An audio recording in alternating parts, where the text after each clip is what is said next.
사랑받는 것을 얼마나 좋아하는지 모릅니다. 특별히 막내 연주를 제가 이렇게 보면서 그 사실을 확인하고 있어요. 이 아이는 아빠의 사랑, 엄마의 사랑을 독차지하고 싶어해요. 그리고 가까이 사시는 이렇게 외할아버지, 외할머니의 사랑도 독차지하려고 합니다.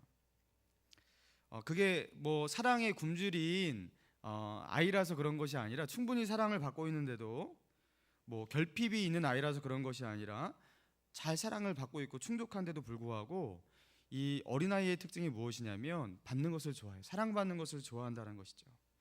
여러분, 아이들은 주는 것이 익숙하진 않아요. 받는 것이 익숙합니다. 먹는 것을 이렇게 건네주는 것 매우 익숙하지 않지만 받아 먹는 것은 매우 익숙합니다. 선물을 주는 것은 익숙하지 않지만 받는 것이 익숙하고요. 친절과 사랑과 관심과 배려, 이 모든 것을 받는 것에 익숙하다는 거예요. 여러분, 어릴수록 더 그렇습니다. 뿐만 아니라 어린아이들은 가르침도 잘 받아요. 누군가가 뭔가 이렇게 어른들이, 선생님이 새로운 것을 가르쳐주면요, 받은 대로 그것이 사실인 줄 믿고 그렇게 따르고 잘 받아들인다라는 거예요. 여러분, 그런데 어른들의 특징이 무엇입니까? 가르쳐줘도 잘 받아들이지 않는다는 거예요. 가르쳐주면은 그거에 대해서 이리저리 분별을 하고 재고 판단하고 그래갖고 내가 받고 싶은 것만 받는 것이 어른들의 특징이고요. 어린아이의 특징은 그냥 주는 대로 그냥 다 받는 거예요. 여러분, 예수님이 오늘 우리에게 중요한 가르침을 우리에게 주고 계신데요. 이 어른들과 차별된 어린아이의 특징을 가지고서 신앙의 원리를 설명하고 계신 거예요. 우리가 예수 믿을 때 우리에게 어린아이와 같이 잘 받아들이고 수용하고 흡수해버리는 이 어린아이와 같은 그 모습이 없었다면 우리는 예수를 믿을 수가 없었습니다.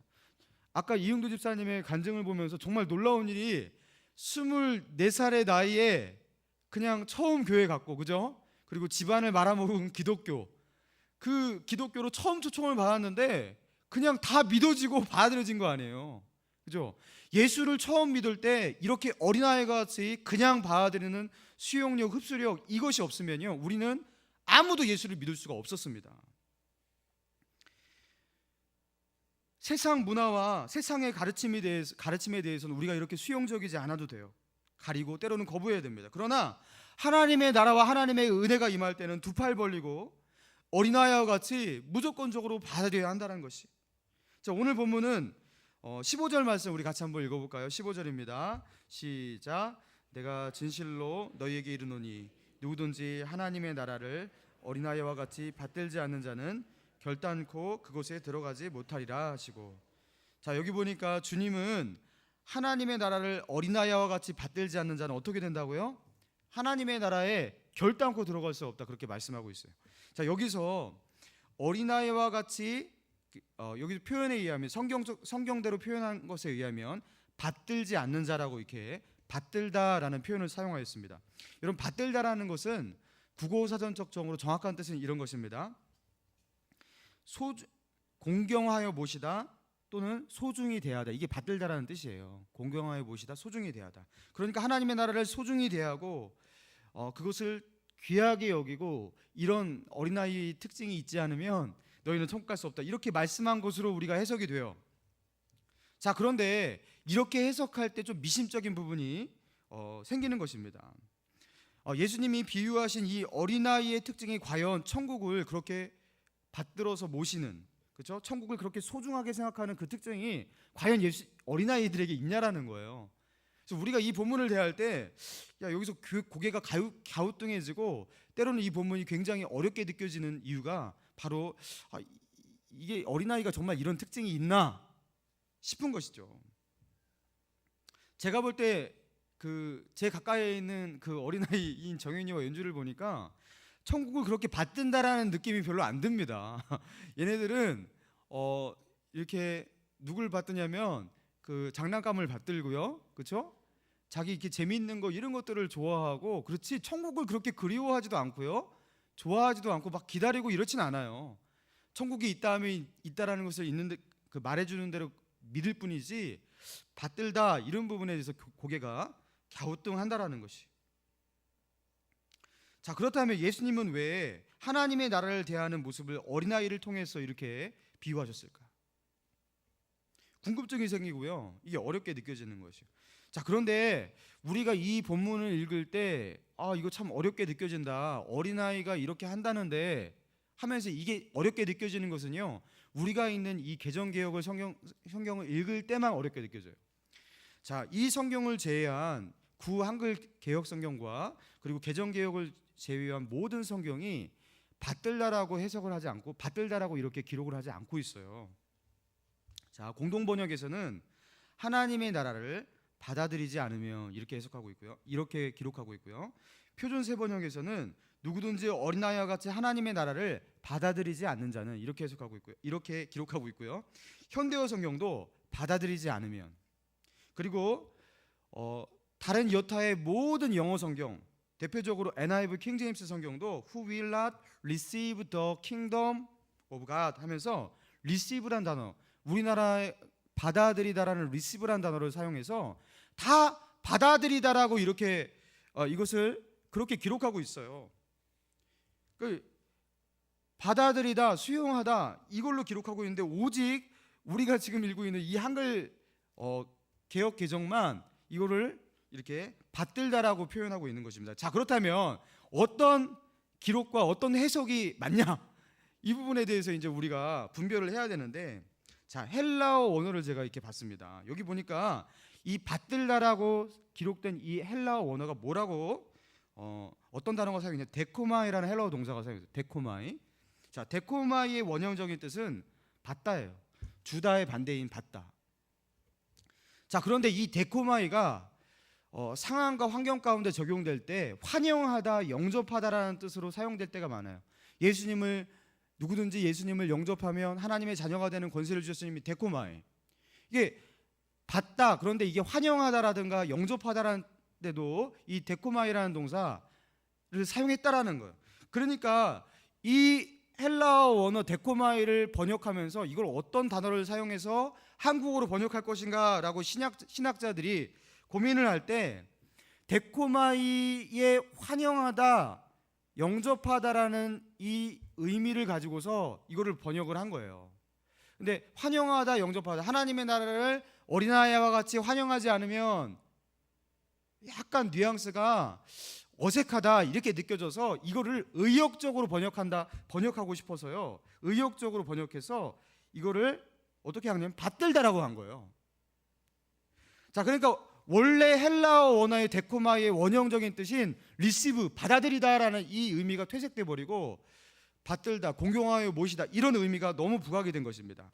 이게 오역이라고 할 수도 없고요. 잘못된 번역이다 이렇게 다음에는 이거 고쳐야 된다 이렇게 주장하는 건 아니지만 원래 이 원어의 의미가 충분히 드러나지 않게 번역이 돼서 우리로 하여금 헷갈리게 만든 거예요. 여타의 모든 영어 성경과 그 한국어 성경도 다 이렇게 받아들이다 이렇게 해석하고 있어요. 여러분, 그래서 이 본문을 읽을 때 헷갈리지 않게 그렇게 번역해서 여러분이 읽으셔도 상관이 없습니다. 누구든지 어린아이 같이 하나님의 나라를 받아들이지 않는 자는 이렇게 해석해도 전혀 이거는 문제가 되지 않는 것이에요. 자, 그리고 맥락상 이렇게 이 맥락을 보면요, 당연히 이게 받아들이다라는 뜻이겠구나 이런 의미인 거를 알게 돼요. 왜냐하면 자, 그 10장 2절을 봅시다. 10장 2절에 보니까 바리새인들이 예수께 나와 예수님을 어떻게 합니까? 시험하여 묻되 이렇게 나옵니다. 그러면서 예수님을 시험하고 있어요. 그렇죠? 그런데 이 예수님께 질문하면서 예수님을 시험하는 이 시험의 자세가 무엇이냐면 예수님을 테스트해서 예수님을 거부하고, 그렇죠? 예수님을 받아들이지 못하는 자세였던 거예요. 예수님을 거부하는 자세. 여러분, 그런데 그런 맥락 속에서 이렇게 바리새인과 같이 예수님을 받아들이지 않는 자, 그러나 예수님께서 그 어린아이를 대하시면서 이렇게 어린아이와 같이 천국 복음을 받아들이는 자, 이렇게 대조를 이루고 있는 거예요. 어린아이들은 예수님께 와서 예수님을 안고 예수님을 만지고 어떤 거부감과 반감도 없이 예수님을 받아들입니다. 어린아이들은 너무나 순진하고 순수해요. 때로는 멍청해 보이기도 하고 분별력이 없어 보이지만, 그러나 천국을 받아들이는 데 있어서 어린아이가 같이 거리낌 없이 천국을 있는 그대로 수용하고 받아들이는 이런 존재가 없는 거예요. 그래서 예수님은요, 천국을 대할 때만큼은 너희가 어린아이와 같이 그렇게 순수하게, 왜냐하면 우리가 잘 따지고 논리적으로 잘 연구해서 천국이 있는지 없는지 무엇이 진리인지 이것을 알기는요 불가능하기 때문에 천국 복음 앞에서는 어린아이와 같이 받아들여야 한다는 것이에요. 그래야지 너희가 구원받는다는 거예요. 요한복음 14장 6절에 예수님 말씀하셨습니다. 예수께서 이르시되 내가 곧 길이요 진리요 생명이니 나로 말미암지 않고는 아버지께로 올 자가 없느니라. 자, 길이요 진리요 생명이 누구라고요? 예수님이 길이요 진리요 생명이에요. 그렇다면 이전까지 내가 길이라고 믿었던 것, 내가 진리라고 믿었던 것, 내가 생명이라고 주장해왔던 그 모든 나의 주장과 이론들을 내려놓지 않으면 길이요 진리요 생명 되신 예수님이 들어올 수가 없는 거예요. 내 예수님을 영접하고 천국 복음을 받아들이기 위해서는요, 내 의심 내려놓아, 내 지식, 내 경험 다 내려놓고 예수님이 나의 유일한 주라고 고백하면서 그분을 받아들여야 돼요. 예수님이 날 위해서 십자가에 죽으셨다는 그 사실과 그 사랑도 받아들여야 됩니다. 그분이 주신 아무 공로, 내가 가진 아무 공로도 요구하지 않고 그냥 일방적으로 주신 죄사함의 은총과 그 용서와 사랑을 그냥 조건 없이 받아들여야 돼요. 그리고 이제는 하나님이 나의 아버지가 되셔서 나를 지키신다는 그 사실도 받아들여야 돼요. 여러분, 이 어마어마한 선물과 이 축복을요 아무 조건 없이 받아들여야 되는 거예요. 그러니까 이거는 어린아이가 되지 않으면 이게 하나님께서 무슨 계획을 가지고 날 어떻게 저기 하시려고 이걸 주시는 거야 아닐 거야 이렇게 재는 사람은 못 받아들이는 것이죠. 이럴 때는 어린아이와 같이 하나님이 주시는 것을 받아들여야 된다.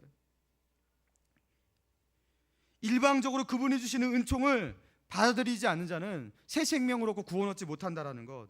여러분, 그래서요 우리가 신앙을 시작할 때도 기본이 받아들이는 것이었고요, 은혜를 받는 것이었고요, 우리의 신앙이 성장하고 하나님께 나아가는 것도요 주님이 주시는 은혜를 받아들이는 것입니다. 여러분, 내가 하나님께 뭔가를 해드리고 주는 것이 신앙의 기본이 아니에요. 여러분, 신앙의 기본은 받는 것입니다. 은혜를 받는 것이에요. 우리가 이 땅에서 힘있게 살기 위해서도 마찬가지입니다. 하나님의 말씀을 받고 은혜를 받고 그분의 사랑을 받고 그분이 주시는 격려와 지지를 받고 성령의 충만을 받고, 여러분 하나님으로부터 계속 공급받아서 우리가 뭘 하는 것이죠? 여러분, 받지 않으면 아무것도 할 수 없는 것입니다. 크리스찬이 크리스찬답게 살기 위해서, 성도가 성도답게 살기 위해서 뭐가 필요합니까? 오직 은혜를 받아야 되는 줄로 믿습니다. 받아야 돼요. 여러분, 20년 동안 호주에서 그 시드니 모닝 헤럴드라는 이 스포츠 잡지, 스포츠 그 신문이에요. 여기서 스포츠부 기자로 활동했던 한 기자가 있었어요. 이분이 책에서 이런 말을 했습니다. 스포츠 기사를 다루는 기자에게 있어서 가장 중요한 일이 스포츠 경기의 결과를 잘 예측하는 스포츠 기자가 유능한 스포츠 기자래요. 승리를 잘 예측해야 된다는 거예요. 아마 이번 경기에서는 어떠한 전력을 가진 어떤 팀이 그거에 비해서 열세인 이 팀을 몇 대 몇 스코어로 이길 것으로 예상된다, 뭐 이런 전술을 사용할 것으로 예상된다, 그래서 나는 여기에 한 표를, 이렇게 잘 맞추는 스포츠 기자가 좀 유능한 스포츠 기자라고 합니다. 자, 그래서 1990년대 중반 호주의 어떤 스포츠부 기자는요 그 가장 유능한 스포츠부 기자로 그 올해의 호주 스포츠부 기자로 선정됐는데, 그 친구가 올해 스포츠 기자상을 받을 때 그 승리의 경기 예측 그 정확도 확률이 몇 %였냐면 67%였습니다. 67%. 꽤 높진 않지만 67%만 정확하게 예측해도 가장 유능한 스포츠부 기자가 되는 거예요. 자, 그런데 그 이 시드니 모닝 헤럴드 기자의 이분이 이런 이론을 내놓았어요. 아무런 정보와 아무런 분석 없이도 자기는 승률을 69%, 아까는 67%로 1위를 했다 그랬잖아요. 자기는 69% 이상의 확률로 이거를 맞출 수 있다라는 거예요. 여러분, 그게 방법이 있습니다. 아무것도 알아보지도 않고 나는 69% 이상의 확률로 맞출 수 있다라는 거예요. 뭐냐면 무조건 홈팀이 이긴다. 홈팀과 원정팀 가의 경기 가운데서 홈팀이 이긴다에 걸면요 69%가 나온다라는 거예요. 자, 그래서 이분이 정말로 이것이 진짜인가를 자기가 이제 확인시키기 위해서 웬만한 전력 차이가 나지 않으면 홈팀이 이긴다고 무조건 그렇게 예측을 했어요. 그래서 이분이 그 해의 스포츠 기자상을 받았어요. 70%에 가까운 승률을 그 정확도를 가지게 된 것이에요. 여러분, 홈팀이 거의 이기는 거예요. 이길 때가 굉장히 많습니다. 그래서 분석이 필요 없잖아요. 그냥 홈팀이 이긴다 하면 최고의 확률이 되는 것이에요. 여러분, 한일 그 축구 이렇게 대회 하면요, 우리나라가 일본 가서 지는 일이 있어도요, 우리나라가 홈팀, 우리 대한민국에서 일본하고 경기해서 진 기억이 제 기억에서는 거의 안 나요. 그렇죠? 일단 우리가 일본에 비해서 축구가 조금 우세이긴 하지만 홈팀에서는요, 홈에서는 웬간해서 지지 않는다라는, 그렇죠? 그런 거 여러분 이해하시죠? 그리고 2002년 월드컵을 기억하시지 않습니까? 지금 우리 16강도 간신히 올라가고 8강은 어림도 없지만 그때는 4강도 그렇게 힘있게 올라갔잖아요. 뭐 때문일까? 단순히 히딩크 때문에 그런 것이 아니죠. 홈이에요, 홈. 홈에서 하니까 이상하게 거기서는요, 힘이 나는 거예요. 여러분, 왜 홈 경기에서 홈팀이 강할까요? 무슨 이유 때문에 홈 경기에서 승률이 높아지는 것입니까? 똑같은 실력을 가지고 똑같은 경기장으로 똑같은 규칙을 가지고 하는데 왜 홈팀이 더 많이 이기냐는 거예요. 자, 물론 홈에서 하면 컨디션 조절도 쉽고, 그렇죠? 익숙하기도 하고 그런 어드밴티지가 유리한 점이 있습니다. 그러나 그것보다도요, 홈팀이 가지고 있는 이점은 무엇이냐면 홈 구장에는요, 그 자신의 그 팀을 응원하는 홈의 팬들이요, 압도적으로 많습니다. 그들이 뿜어내는 그 응원과 격려들, 그 팬들이 일방적으로 펼치는 응원들, 그래서 여기는 우리의 구장이다, 여러분, 이런 느낌이 드는 거예요. 그들이 외치는 함성에서 나오는 그 파이팅의 메시지, 여러분, 이 격려, 여러분, 이 속에서 무시무시할 수 없는 그 정서적인 어떤 힘들이 나오는 거예요. 홈에서 엄청난 그런 응원과 격려, 지지를 받으면요, 일단 상대팀을 압도할 수 있는 이런 자신감과 정서들, 이런 것들이 나오는 거예요. 여러분, 그래서요, 실질적으로 홈팀이 승리를 많이 하게 된다는 거예요. 여러분, 예수 믿는 사람이 이 땅에서 승리하는 비결을 여기서 찾을 수가 있습니다. 여러분, 우리는 이 세상에서 홀로 싸워 이길 수가 없어요. 크리스찬은 이 세상의 인본주의적인 가치, 세상의 쾌락들, 악한 영들과 싸워서 이기려면 이거는 혼자서 할 수가 없는 일이에요. 여러분, 어떻게 해야지 우리가 이길 수 있냐? 우리 하나님의 열렬한 응원을 받고 창조주 하나님의 격려와 지지가 내 안에 막 쏟아지고, 하나님의 말씀 속에서 폭포수 같은 압도적으로 부어지는 영적인 깨달음과 확신들, 성령이 주시는 위로와 지지, 그 격려들, 그리고 성도들 간에 서로 격려하고 지지하고 선행을 격려하는 그런, 서로를 위로하는 그런 분위기들, 여러분, 이 속에서요, 우리는 하나님의 음성을 들어요. 내가 너와 함께하노라, 아무개야 염려하지 말아라, 걱정하지 말아라, 용감하게 나아라 하면서 이런 격려와 지지들이 쏟아진다고요. 여러분, 그러면요, 이 위로와 격려를 받고 우리가 세상 속에 살아가지만, 예수 믿지 않는 자들이 더 많은 세상 속에 살아가지만 홈그라운드에 살아간 것 같은 그런 느낌을 가지고 힘을 내서 우리가 이기게 되는 것, 여러분, 이게 영적인 싸움인 줄로 믿습니다. 여러분, 자기 혼자만으로 안 되는 거예요. 여러분, 그래서 성령의 교제, 성도의 교제가 필요한 것이고요. 목장에서 왜 교제합니까? 우리가 이거 하려고 하는 거예요. 우리가 싸우는 이 영적인 싸움을요, 홈그라운드의 싸움으로 만들기 위해서 서로 격려하고 지지하고. 여러분, 예배에서 왜 우리가 은혜를 받아야 됩니까? 여러분, 혹시 여러분 중에 예배 때 하나님을 위해서 예배하려고 하시는 분 계십니까? 여러분, 맞죠? 하나님의 영광을 위해서 예배하는 거 신학적으로 아무 이상이 없습니다. 여러분, 그런데 우리는요, 하나님 걱정하면서 예배할 필요는 없어요. 예를 들자면 정현이와 연주에게 제가 이렇게 집에서 이제 밥상을 차려두고 밥 먹으라고 이제 엄마가 권하지 않습니까? 그런데 밥을 먹기 싫어해요. 그런데 이 아이가 밥을 먹으면서, 억지로 밥을 먹으면서, 이 아이가 제가 왜 밥을 먹는 줄 알아요? 엄마 아빠가 걱정하니까 먹어주는 거예요. 이러면서 밥을 먹는다면, 여러분, 저는요, 그렇게 말할 거예요. 먹지 마, 그냥 먹지 마. 아니, 왜 나를 위해서 먹는 거야? 네가 살려고 먹는 거지. 여러분, 그러지 않겠습니까? 여러분, 우리가요, 여기서 왜 하나님께 예배 드리는지 아세요? 하나님을 이렇게 서비스하고 하나님이 슬퍼하시니까, 내가 예배를 안 드리면 하나님 좀 부족해지니까, 여러분, 이래서 예배 드리는 게 아니잖아요. 여러분, 예배는 하나님에게 있어서 우리가 예배를 드리건 안 드리건 하나님의 영광은 조금도 변함없이, 그분의 거룩함과 그분의 찬란한 영광은 조금도 변함없이 빛나고 있는 줄로 믿습니다. 여러분, 우리가 예배드리고 예배드리지 않건요, 하나님의 영광에는요 조금도 가감이 없어요. 근데 우리에게는요, 이 예배 속에서 은혜를 받느냐 안 받느냐, 여기서 우리가 하나님의 영광과 임재 가운데 가느냐 못 가느냐는 우리가 사느냐 죽느냐의 문제인 줄로 믿습니다. 여러분, 이거는요 영적 생존의 문제예요. 우리가 하나님께 뭐 해드리기 위해서 예배드린다기보다, 예배는 무엇입니까? 우리가 살기 위해서, 우리가 여기서 하나님의 임재와 영광이 없으면 우리는 끝이기 때문에, 여러분, 이 절박한 마음을 가지고 하나님을 찾는 거예요. 물론 그러면서 하나님 영광을 받으시죠. 여러분, 형식적인 예배를 드리지 말고 이곳에서 드리는 예배와 찬양과 기도와 말씀 속에 반드시 하나님을 만나고 은혜 받고 충전받고 돌아가는 저와 여러분 되기를 축원합니다. 은혜 받아야 돼요. 여러분, 은혜 받는 것이 신앙의 기본기인 것이에요. 여러분, 만약에 내가 주일을 지나면서 주일 예배를 드렸는데 은혜를 받지 못하고 주일을 넘겼다, 여러분, 이거는요 기본기가 심각하게 타격을 받기 시작한 거예요. 여러분, 예견하건대 은혜 받지 못하고 이번 주도 다음 주도 그렇게 넘어간다면 몇 달 안 있어서 그분은 시험 드는 일이 반드시 생길 것이, 그리고 그분이 하는 그 사역 가운데 메마름이 생기고요, 열매가 잘 안 나타나겠고요, 그리고 사람의 어떤 방법들이 나오기 시작할 거예요. 그러면서 갈등이 일어나고 사탄의 강력한 공격들이 나타나면서 그분은 속수무책으로 무너지게 될 것입니다. 여러분, 우리가 은혜 받지 않으면 뭘 하지를 말아야 됩니다. 하지를 말아야 돼요. 은혜 받고서 해야 돼요. 여러분, 은혜가 없어지면 뭐 해야 됩니까? 여러분, 사역을 내려놔야 돼요.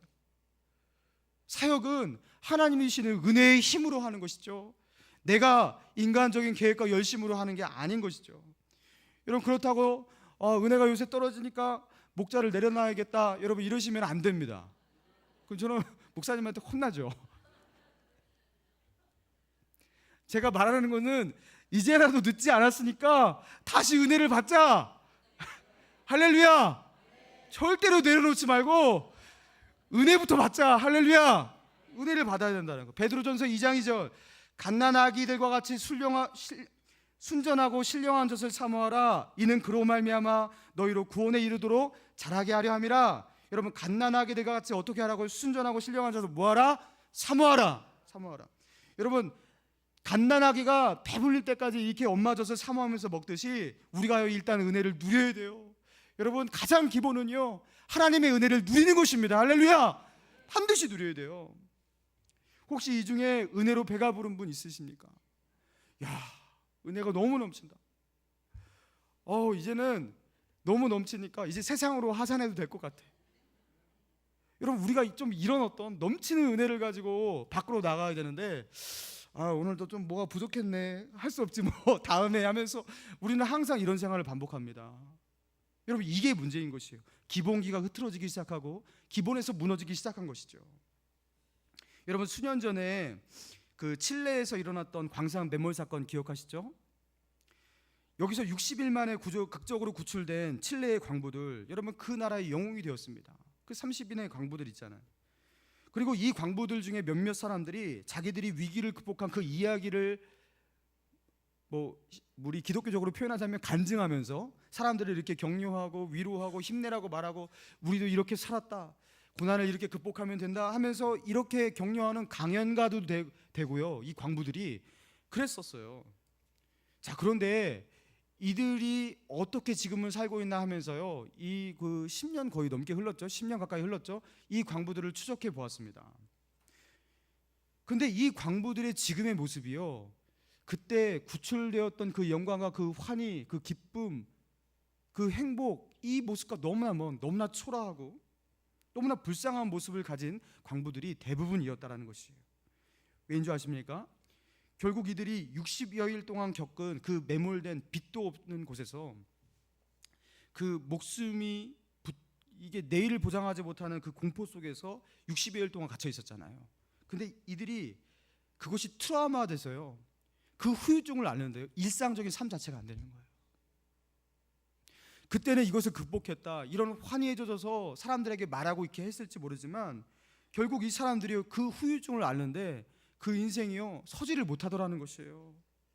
그리고 그렇게 광연하다 돌아다니던 그 광부들이 다 박혀있고 제 구실과 제 삶을 하지 못하더라는 것입니다.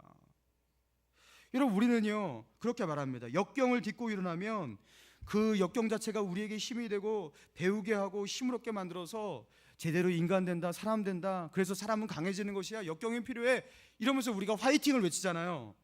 여러분, 이게요 맞는 말이기도 하고 틀린 말이기도 합니다. 시련을 딛고 일어나서 그 시련을 딛고 일어나서 더 강해지고 더 든든해지고 더 건강해진 사람이요 그렇게 얼마 되지 않습니다. 더 많은 사람은 오히려 그 시련 때문에 쓰러지고요, 주저앉고요,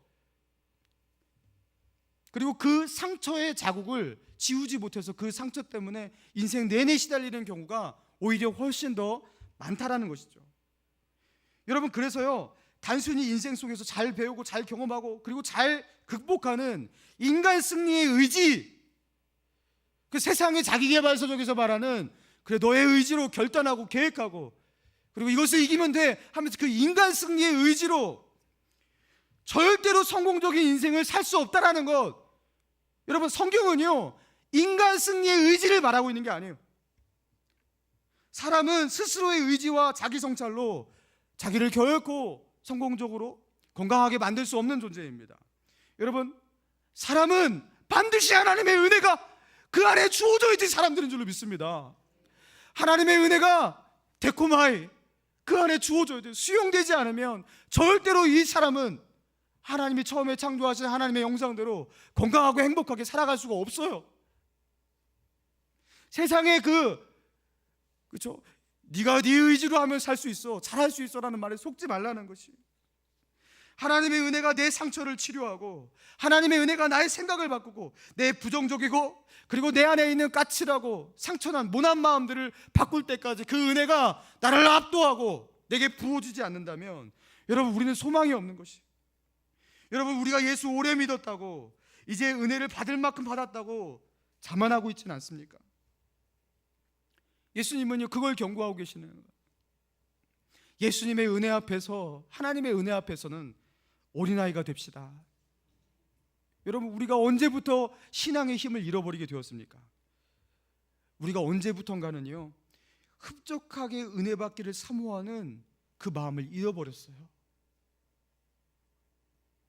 아직 내 배가 다 채워지지 않았는데 하나님의 은혜가 나의 마음을 휘감지도 않고 사로잡지도 못했는데 그냥 살 수는 있으니까, 이 정도도 버틸 수 있으니까 자리에 벌떡 일어서서 세상을 향해 무모하게 나아가는 그런 잘못된 그 버릇들이 우리 삶 가운데 언제부터인가 들어오기 시작했어요. 그리고 하나님의 은혜로 주님의 일을 하고 하나님의 은혜로 세상 속에 나가는 것이 아니라 내 힘으로 나아가던 언제부터의 그 습관이 들어오던 시기가 있었어요. 여러분, 그때부터 우리의 신앙에 활력을 잃게 되었고요, 그때부터 우리의 신앙은 힘을 잃게 되었고요, 그때부터 우리는 하나님의 은혜로 사역하고 하나님의 은혜로 세상을 바꾸는 그 일, 여러분, 이 일을 하지 못하게 되었습니다. 사랑하는 신일교회 성도 여러분, 다시 기본으로 돌아갑시다. 하나님의 은혜 앞에서 어린아이가 됩시다. 은혜 받는 것에 목숨을 걸어야 돼요. 하나님의 은혜가 없으면 난 떠나지 못합니다. 하나님의 은혜가 없는데 내가 어떻게 이 하루를 삽니까? 젖을 빠는 그 아이가 힘을 써서 자기 배가 채워질 때까지 그 젖을 빨지 못하면요 울고불고 난리를 치잖아요. 그렇게 순전하고 신령한 젖을 사모하는 그 마음으로 하나님의 은혜를 사모하고 예배 가운데 하나님을 만나고 그 은혜의 힘을 가지고 세상을 정복하고 세상을 이기는 저와 여러분 되기를 주님의 이름으로 축원합니다. 우리 같이 주신 말씀 생각하면서 이 시간 기도하길 원합니다.